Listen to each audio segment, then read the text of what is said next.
you doing today? This is Kimmy Diamond, and you here with Music Link with Kimmy Diamond. Content brought to you by Music Arena. Yay!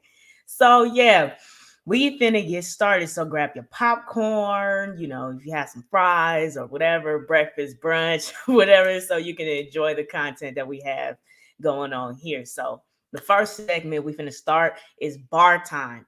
Now, bar time is a segment that we do to break down bars from latest singles from artists. So first, we got to start by with "Super" by Corday. Yes, Corday. Um, he's coming back. He's coming back. Yay! And I love the artwork. It's very, very dope. I love it. It's very creative. So the first bar that we have here is that this is real life. This is real life. Ain't no acting it. All these rap ninjas, they be Brad Pitting. Now, disclaimer, we do have to clean up the lyrics. I do love this paradox here. I do love this paradox. And this song is basically him talking about like his real life experiences and also shouting out other artists and everybody in the same culture as him that is doing it. So it's more like, yeah, I'm showing love. And at the end of the day, I have to make sure that I reward myself as well. So it's like a rewarding track. And I like that. But I do like this bar here. And we all know that Brad Pitt is an actor. So yeah, but you like this is reality here. So that's what that bar meant. And then the second one is Ninjas asking why I dropped the YBN. I had no other choice. We ain't on that ish. You know that janky ish. I'm not condoning it.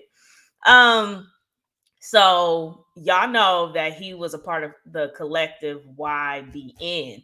And that during that whole process, it was a lot of, like he said, jankiness going on with management and people who was in that collective, the artists was very unhappy with the management and they don't really like own it. So they didn't feel, especially Corday, he speaking for himself, he didn't feel the need to carry along with that YBN on his name because he felt like he can't get any benefit from it because it's not like he doesn't own it. So he was just explaining that, yeah, back then, yeah, we was around that time. Yeah, so I'm glad that he acknowledged that. Now, the music video for this single, I don't know if it's going to be out. I don't know if there's visuals involved with this single, but hopefully it is. That's some nice artwork, bro. But yeah, so yeah, I had to say that. So, secondly, the second single we finna talk about is "Thought I Was Gonna Stop" by Papoose featuring Lil Wayne, produced by Timbaland. Yeah, we talked about Timbaland previously on this channel.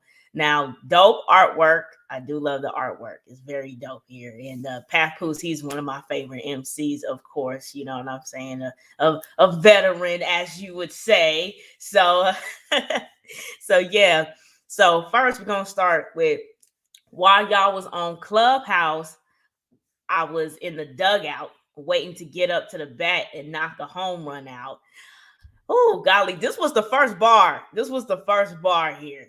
This is one of those tracks where I'm just spitting. So yeah, we all know what Clubhouse is. And yeah, so he's just basically saying, like, yeah, I'm putting that work in. I'm going from base to base to base. I'm not sitting here just talking and just doing nothing. I'm actually putting the work in. So that's what that bar is right there. I like it. And secondly, I give you a bloodbath, and then I let the blood out, put the stopper out of the bottom and the drain the tub out. I do like that. That was a nice hyperbole there. A very nice hyperbole. And I'm like, okay, all right, Papoose. And yeah, so I really do like that one. It was very creative. And it's very creative. I really do like it. And we all know that Papoose, when it comes to these bars, he is not like, he's not half-assing it. He's giving it a whole 100%, especially like with the alphabet slaughter. I think that's what it's called. It's very creative here. And this was like the first verse. He kicked it off very well, and I really, really do like that. So again, shout out to Papoose, shout out to Lil Wayne, Timbaland, Corday. Keep on doing your thing. Now for the single for this, I don't know if there's visuals for it yet. Hopefully it is, because this is the single that is coming out from his new project September. So hopefully we get visuals for that. So yeah, that is it for bar time. Now the second segment we're finna get into is flowers. Okay, now flowers is a concept of segment that we do to give either rappers or producers, anybody who contribute to the hip hop culture, their flowers, who've been doing this for a long time, so that they don't feel unappreciated or underappreciated. Bow Wizzle, Bow Wow. Yes, we giving flowers to Bow Wow. Okay, we giving flowers to Bow Wow. Okay, he started off with with the child rap, the one of the first people to do it. Okay, now this was around my time. Okay, I grew up on Bow Wow, literally. Okay, so this right here, of course, is gonna be a walk in the park for me. Okay, I was born in '98, so of course. So yeah, of course he's a rapper, actor, and television presenter. He's been doing this for a long time. He's been doing this since 3. He was acknowledged by Snoop Dogg. That's how he got his name, Lil Bow Wow. That's how he started off, as Lil Bow Wow. So he was acknowledged by Snoop Dogg, and he was supposed to be on death row. Now that is a fact, and you do see a cameo of Bow Wow on Snoop Dogg's video "Gin and Juice." I was just watching that video yesterday, so yeah. But I guess something went wrong, and Jermaine Dupri met him in 1998, and eventually he got on So Def. So yeah, but he still have a relationship with Snoop till this day, so that's a good thing.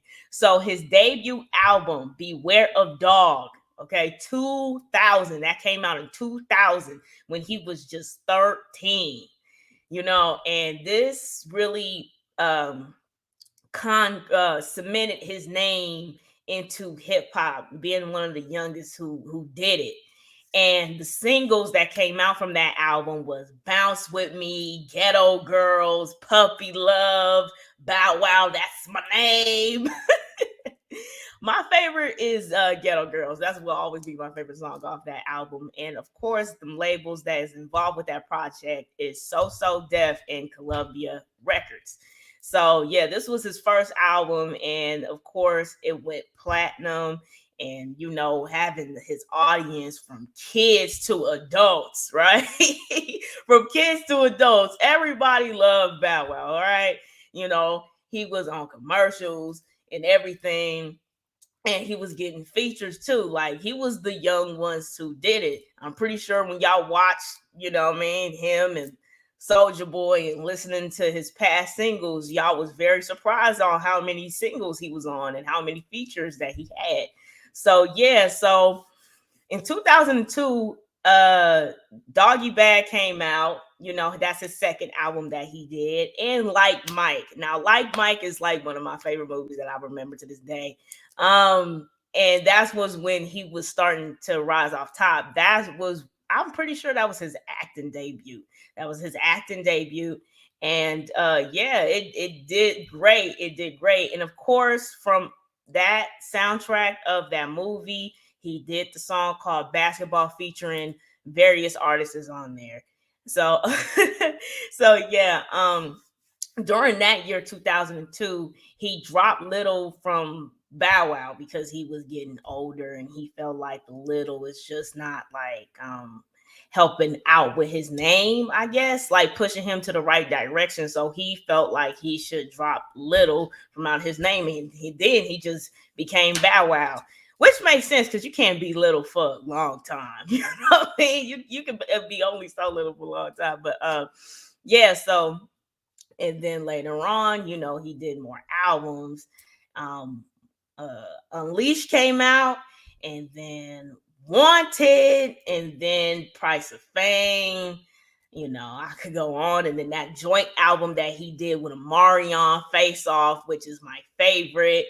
And also, we all know Marion from B2K. Y'all saw B2K, little cameo in the beginning of Ghetto Girls music video. I'm getting old. But yeah, so yeah, I do remember that. I do remember that time. Now, he did many film and TV appearances.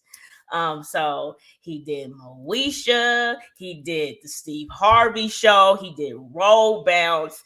Now, I gotta say, this was around the time when it comes to television appearances, where when artists come, like making appearances on TV shows, it's like a real big thing, right? It's a real big thing, and it definitely helped the artists to get like more attraction to fans and stuff like that. But this was around the time where like getting a TV appearance from like an artist was a huge thing. And then, Roll Bounce again is one of my favorite movies, one of the well-known skating movies. Uh, and the Fast and Furious Tokyo Drift, Hurricane Season, and Entourage. And he was on many TV shows, but that's just the highlights, but on many TV shows. And in 2013, he hosted BET's 106 in Park until it was off air. Now, he always called himself Mr. 106 in Park. So when that news broke out, I'm like, okay, this makes sense because he always called himself, Mr. 106 in Park. I am old talking about 106 in Park. Remember that? Oh my goodness, I'm getting so old. And as of lately, he been doing partnerships with Ciroc, and also he has his own do-rag line made by Kiss. Yes, the group Kiss, called Bow Wow X Power Wave Lux Design. And he is everywhere, from the barbershops, from the beauty supply stores.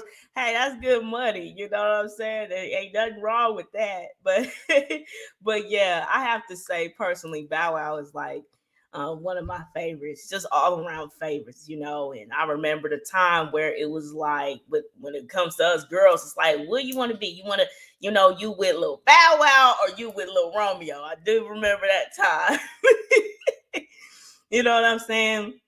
And yeah, that was like a good time to be a kid, But yeah, I do remember that. And he used to have bobbleheads, I think. But Bow Wow did a whole lot. He's definitely a veteran, especially how young he is now. To be considered as a veteran is a very huge deal. It's a very huge thing. You know what I mean? And I definitely believe that he needs to be acknowledged for his work and everything that he did over the years. He definitely should be mentioned when it comes to the hip hop culture, especially being as young as he was, rapping at 3. You know what I mean? That's, to some people, that's unheard of. You know what I mean? Like, that's impossible. You just start talking and now you rapping. But yeah, he definitely is a pioneer in my book. So shout out to Bow Wizzle, Bow Weezy. Keep on doing your thug thizzle. And and yeah, so next thing we finna get into is biz after music. Now, this is a segment that we do when it comes to rap artists, like ventures that they doing in the business, whether it's investing or endorsing, anything that's business involved. So we finna start off with Nas. Now, this is a good thing here. Nas is into a hip hop masterclass. Yeah, a hip hop masterclass with Nas, and he's basically breaking down storytelling. I'm like, wow, this is a huge thing because we all know that Nas, when it comes to like storytelling, conscious rap and stuff like that, that is Nas's lane. So for him to do a hip hop masterclass is a very huge deal.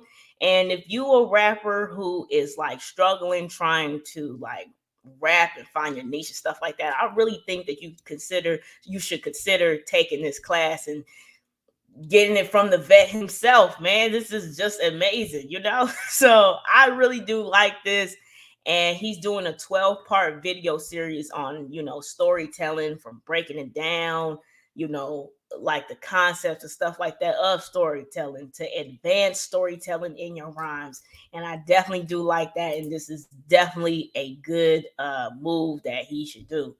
And yeah, he quoted saying that it's all about giving what you need in chapters, increments, and giving you the vibe. And he said that to Complex. And again, this is a very good thing that he's doing, because I mean, it's only so many artists, especially in this generation, that's into storytelling.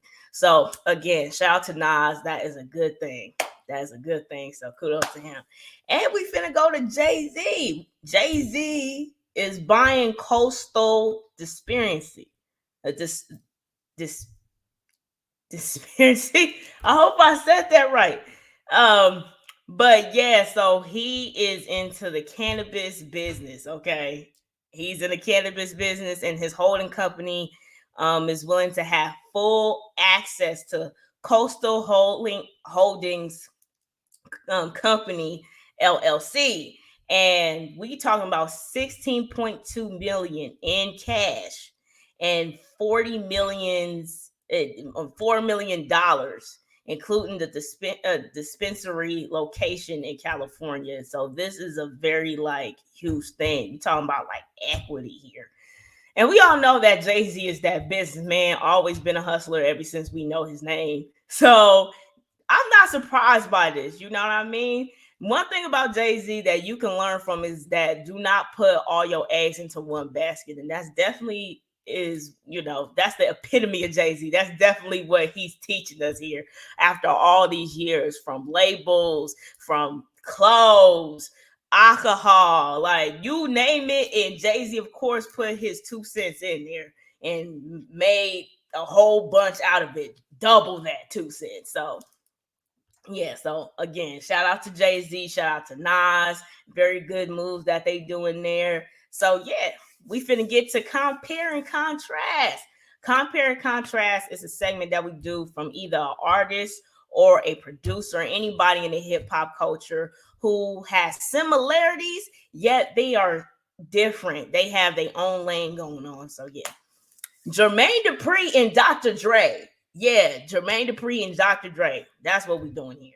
Now, people like, oh, well, what about Diddy? No, let me tell you something. These two, when it comes to similarities, you're going to find out. But yet they are very different. Okay. So both of these producers was involved in building labels. Okay. If it wasn't for them, some of these labels that I'm finna mention would not exist. Okay, so Jermaine Dupri owned So Def, and then Dr. Dre co-owned and co-found Death Row Records. And then later on in the years, he started owning his own label, Aftermath. Okay, and we all know Aftermath due to Eminem and 50 Cent. So, so yeah, and also they both produced for R&B artists, as you believe. So, yeah, and then they both use samples in their music production. They do. They both use samples in their music production. If you really listen closely, especially with Jermaine Dupri's music production, you can tell that certain things are sampled. Now, let's get to the contrast part. Now, when it comes to Dr. Dre, of course, he came out a little bit earlier than Jermaine Dupri. He came out in the 80s with NWA. He was the primary producer for NWA and Death Row Records. Of course, when you listen to Death Row, of course, they have production made by Dr. Dre. So that ain't no surprise. So his well-known music production, all right, this is outside from NWA and Death Row Records. Since I already said that he's the primary producer, ain't no need to go down that catalog. That's a long catalog. I'm gonna go outside of that. So Let Me Blow Your Mind by Eve featuring Gwen Stefani. This was one of Eve's biggest hits. Till this day, it still plays on the radio. It still is in commercials, ads. It's like at this point, I'm pretty sure you heard that song before. And Break Your Neck by Busta Rhymes, one of my favorite Busta Rhymes hits. Okay, yeah, this was when Busta still had, saying the dreadlocks, and We in the Club by 50 Cent. One of his biggest hits ever. Like, I was surprised that this just only went gold. I'm like, what? In the beginning, I'm pretty sure it's platinum now. But yeah, this is one of 50's biggest hits ever. You hear this at the birthday parties, the functions, advertisements, commercials, ads, you name it, you heard this song. This song was like, I'm pretty sure everybody's go-to. And out of Control by 50 Cent and featuring Mom D. Um, his production sound. Now, when it comes to Dr. Dre, he loves to use the kick, bass, of course, the piano riff, and snare and sniff. Now it makes sense because Still Dre, that song by Dr. Dre, the piano was like the primary like instrument on that song. So I'm not surprised. Like, go back and listen to like Dr. Dre's and go back to his catalog. You know there's a piano in there somewhere. Which I ain't gonna lie, piano is a nice instrument that you can use, and it doesn't matter what genre it is. It's amazing.